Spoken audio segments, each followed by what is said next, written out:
Queridos, aquela igreja, a Laodiceia, presta bem atenção, era um recado duro, porque eles começam dizendo assim: o anjo da igreja que está em Laodiceia escreve, olha o que disse, como dizes, era uma igreja rica, uma igreja próspera, uma igreja materialista, próspera, rica, mas que não tinha mais o compromisso com Cristo. Uma igreja materialista, uma igreja que só vivia o povo abastado, ricos, cheio, mas que não tinha preocupação mais com o espiritual.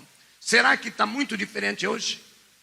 Algumas igrejas estão por aí pregando o evangelho é facilidade, pregando que você nasceu para ser rico, nasceu para ser feliz, nasceu para dar certo, ao contrário do evangelho que Jesus disse genuíno, que nesse mundo tereis aflições, mas tem de bom ânimo, porque eu venci o mundo. Queridos, nós estamos vivendo um evangelho em que não é mais Deus que fala o que Ele quer falar, mas o pastor fala o que a igreja quer ouvir de Deus. Temos que tomar cuidado. Essa igreja botou na cabeça, nós estamos bem, não precisamos de mais nada, somos ricos, abastados. Olha o que diz assim, olha, ricos sou, estou enriquecido e nada tenho falta. E o próprio Deus diz assim, e tu não sabe que você é um desgraçado, miserável, pobre, cego e nu. Que palavra dura. Tinham tudo e não tinham nada. Há uma passagem que o próprio Jesus expressa numa parábola, mais ou menos esse texto, dizendo de um fazendeiro que plantou e colheu mais do que esperava e se engrandeceu e disse, vou fazer mais celeiros, porque agora vou viver a tal, e vou encher e vou viver e vai sobrar muito. E Deus disse, louco és tu, se tomar a tua alma hoje, o que tu tens para oferecer? Queridos, nós olhamos essas coisas. Presta bem atenção, esse recado duro.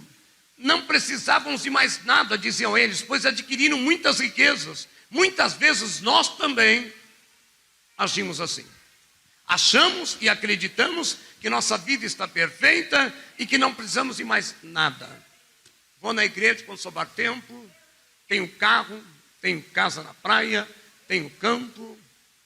Quando sobrar tempo eu vou. Vou precisar do quê? Mas na verdade estamos pobres, cegos e nus. Olha o conselho que o próprio Jesus diz para essa igreja: compre colírio para ungir os teus olhos e poder enxergar. Cegueira espiritual, uma coisa terrível. Pessoas que fazem diferenças.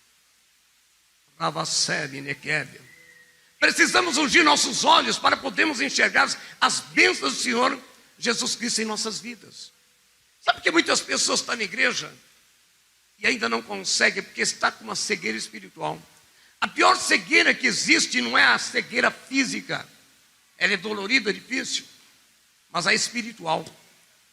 Porque quantas vezes você ora, você prega para um parente, para uma família, você ensina, você aconselha que Jesus é o caminho, a verdade e a vida, você ora, a pessoa até recebe bênção, mas as pessoas não enxergam, parece que tem uma venda nos olhos dela.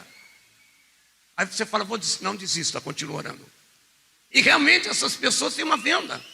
A Bíblia diz, presta bem atenção, que o Deus desse século, em minúsculo, cauterizou e cegou o entendimento de muitos. Eles enxergam, mas não vê. Ouve, mas não entende. Quem pode dar um glória a Deus? O Deus desse século cegou.